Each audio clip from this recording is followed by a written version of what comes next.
दिल्ली में जो है काफ़ी शुरू में तो लगा था दिल्ली में काफ़ी नियंत्रण है, लेकिन अचानक दिल्ली में जिस तरह निज़ामुद्दीन में जो घटना हुई मरकज़ की, तो उसके बाद जो केसेस बढ़े, तो सबसे पहले तो मैं आपसे ये जानना चाहूँगा अपने दर्शकों के लिए, क्योंकि आप इस्लाम के भी बहुत जानकार हैं और विद्वान हैं, मैं आपको व्यक्तिगत रूप से भी जानता हूँ कि जिस तरह से तबलीग की जमात के लोगों ने मरकज़ में इकट्ठा होकर के और वो बंद रहे लॉकडाउन के बावजूद, उन्होंने एक तरह से कहा जाए कि बड़ा गैर जिम्मेदाराना काम किया, तो और मजहब का नाम लेकर के इस पर आपका क्या कहना है?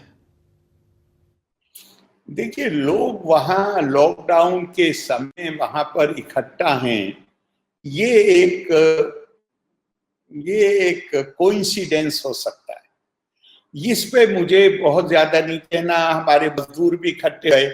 मेरी समस्या, मुझे जो चीज जिसमें समस्या नजर आती वो ये है कि उन इकट्ठा हुए लोगों को बार बार ये कहा जा रहा था कि ये जो आपको मस्जिदों से जाने के लिए कहा जा रहा है, हाथ ना मिलाने के लिए कहा जा रहा है, ये सब एक साजिश है। ये मस्जिदों में ताला लगवाने की साजिश है, ये आपके धर्म के खिलाफ साजिश है। यानी उनको एक तरह से उकसाया जा रहा था कि वो अब इस हद तक कि अगर तुम अपनी, आपसे कहा जा रहा है कि अगर आप लोग इकट्ठे होंगे तो इससे दुर्घटना हो सकती है। मैं आपसे कहता हूं कि अगर आप अपनी आंखों से भी मरता देखें किसी को तो ये जान लें कि इससे अच्छी जगह मरने की कोई और नहीं है। जिस तरह डॉक्टरों का मजाक उड़ाया जा रहा था और ये कहा जा रहा था कि डॉक्टर की भी हम केवल उसकी राय मानेंगे। अगर आप उन शब्दों पर गौर करें, मेरे पास वो सारे शब्द लिखे हुए हैं जिसमें साफ था कि अगर तबलीगी जमात का डॉक्टर है तो हम मानेंगे, लेकिन अगर वो भी ये कहेगा कि मस्जिद मत आओ तो हम उसकी बात भी नहीं मानेंगे। तो ये मेरी समस्या वहां पर है कि ये मैं मानने से इनकार करता हूं। एक आम आदमी के लिए तो मैं मान सकता हूं कि उसके अंदर उसके पास शिक्षा ना हो, उसके पास समझ की कमी हो, लेकिन जो ये तकरीर कर रहे थे उनके पास शिक्षा भी है, उनके पास समझ भी है, और वो अगर अपने आप को आलिम कहते हैं और वो कहते हैं वो दीन का काम कर रहे हैं, धर्म का काम कर रहे हैं, तो धर्म की किताब में तो बिल्कुल साफ है, वला तुल्कू बिअयदीकुम इला तहलुकती, अपने हाथों से अपने आप को हलाकत में मत डालो। अगर कोई खतरा नजर आता है तो उस खतरे का संज्ञान लो। और वहां तो इस हद तक मिसालें हैं कि एक दिन बहुत ज्यादा, ये प्रॉफिट साहब के जमाने में हुजूर सल्लल्लाहु अलैहि वसल्लम, एक दिन बहुत ज्यादा बारिश हो रही थी तो उन्होंने अपने कमरे से जो मस्जिद से लगा हुआ था खिड़की खोल के अजान देने वाले को आवाज दी और कहा कि जो तुम अजान देते हो नमाज के लिए ताकि लोग आए, उसमें एक वाक्य और पढ़ा दो, अस्सलातो फी बुयूतिकुम। बारिश हो रही थी, कोई बीमारी नहीं फैली थी, लेकिन कहा कि कह दो कि अपने घरों में ही नमाज पढ़ लो, आने की जरूरत नहीं है। तो अब मैं ये कैसे मानूं कि इन लोगों को ये सब पता नहीं है?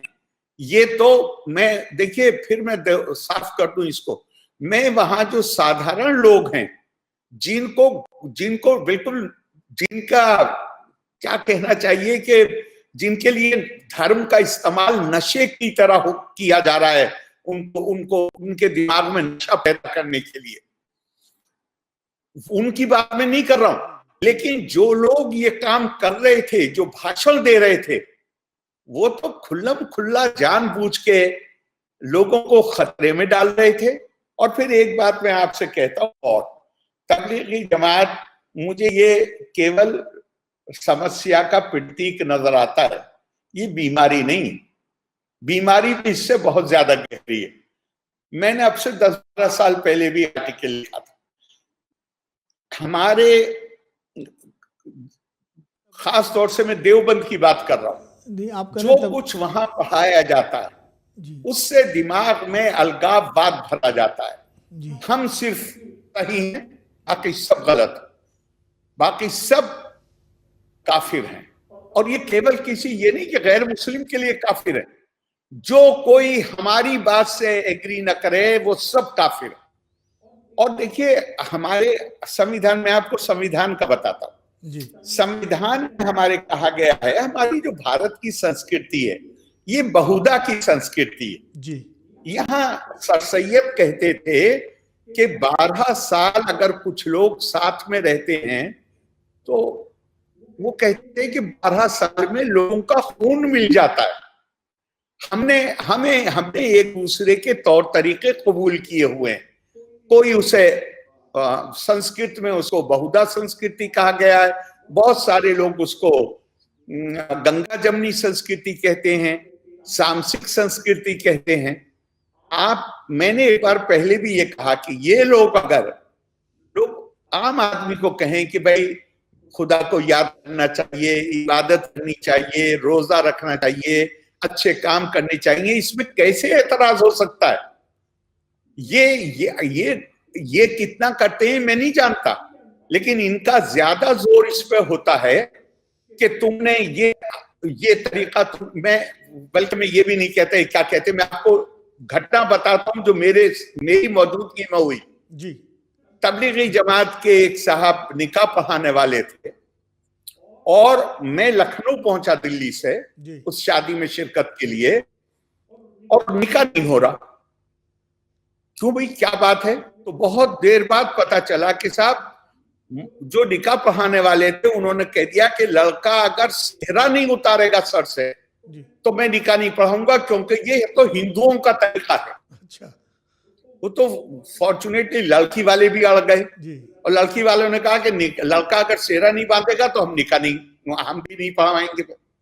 और वो बड़ी मुश्किल से मामला सुलझा जब इत्तेफाक से कोई एक बड़े पुलिस अफसर डीआईजी, जिन्हें मेरे आने का वहां पता चला, मुझे नहीं पता था कि क्या किस्सा हो रहा है, जी वो मुझे मिलने के लिए आ गए और किसी ने उन साहब से जिन्हें निकाह पढ़ाना था उनके कान में कह दिया कि तुम्हारी शिकायत हो गई है। उनके साथ काफी पुलिस वाले थे, तब उन्होंने डर के निकाह पढ़ाया। मतलब ये अलगाववाद पैदा करने में बड़ी भारी इनकी भूमिका है। आरिफ साहब, अगर आप ये वीडियो YouTube पर देख रहे हैं तो हमारे चैनल को सब्सक्राइब करें और बेल आइकन को दबाना ना भूलें। अगर आप Facebook पर ये वीडियो देख रहे हैं तो हमारे पेज को लाइक करें।